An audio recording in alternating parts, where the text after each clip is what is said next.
নমস্কার, আপনারা দেখছেন ডিজিটাল কলকাতা। আমি জার্নালিস্ট রূপাই ঘোষ আপনাদের সাথে। চলুন বন্ধুরা, আজকে নিউজ দেখে নেওয়া যাক। বালিগঞ্জ ভারত সেবাশ্রম সংঘের প্রতিষ্ঠাতা যুগাচার্য স্বামী প্রণবানন্দ মহারাজের 129তম আবির্ভাব তিথি ও শিবরাত্রি উপলক্ষে বিরাট ধর্মীয় শোভাযাত্রা বেরোলো দক্ষিণ কলকাতায়। বালিগঞ্জ ভারত সেবাশ্রম সংঘ থেকে প্রচুর মানুষের সেই শোভাযাত্রায় লক্ষ্য করা যায়। ভারত সেবাশ্রম সংঘের প্রধান সম্পাদক স্বামী বিশ্বতানন্দ মহারাজ বলেছেন, আগামী বৃহস্পতি ও শুক্রবার এই দুদিন ব্যাপী শিবরাত্রি উপলক্ষে নানা অনুষ্ঠানেরও আয়োজন করা হয়।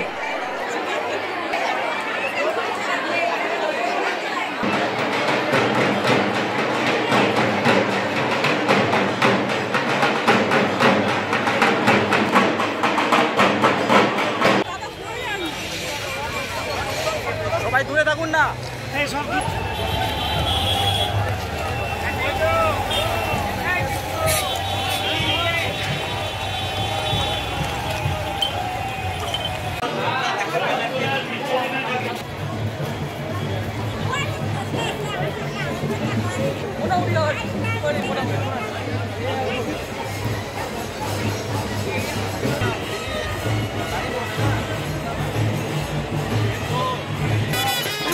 রাসবিরে মেয়েও পথর কার্যালয়ে ফিরে আসবে।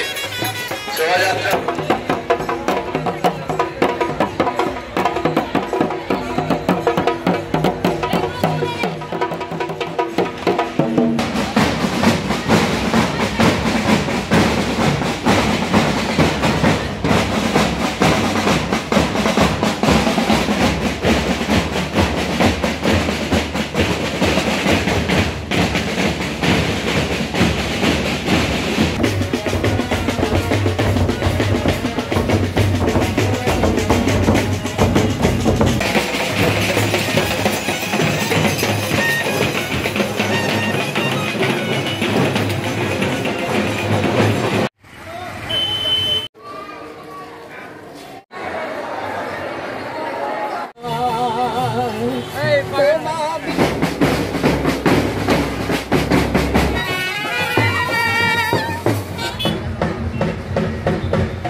सेवाश्रम संघेर वरेण्य प्रतिष्ठाता जुगाचार्य श्रीमद स्वामी प्रणबानंद जी महाराजेर शुभ 129तम आविर्भाव तिथि उपलक्षे आज दक्षिण कलकाताय भारत सेवाश्रम संघेर सन्यासी बृंद एवं एखानकार नागरिक बृंदेर आयोजित विराट शोभायात्रा आयोजन करा हयेछे।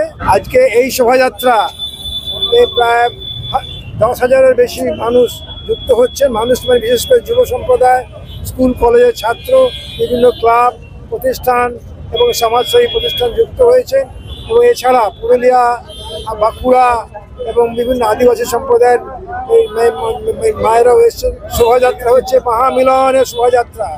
আচার্য স্বামী প্রণবানন্দ মহারাজ চেয়েছিলেন মহামিলন, মহাসমন্বয়, মহামুক্তি, মহাজাগরণ।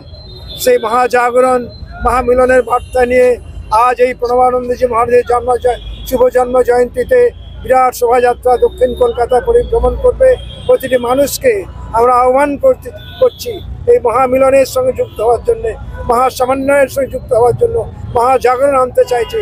আচার্য স্বামী প্রণবানন্দজি মহারাজ প্রতিটি মানুষের উন্নতি চেয়েছিলেন, জাগরণ চেয়েছিলেন। আজকে এই শুভ বার্তা, মহামিলনের বার্তা আমরা মানুষকে দিতে চাইছি।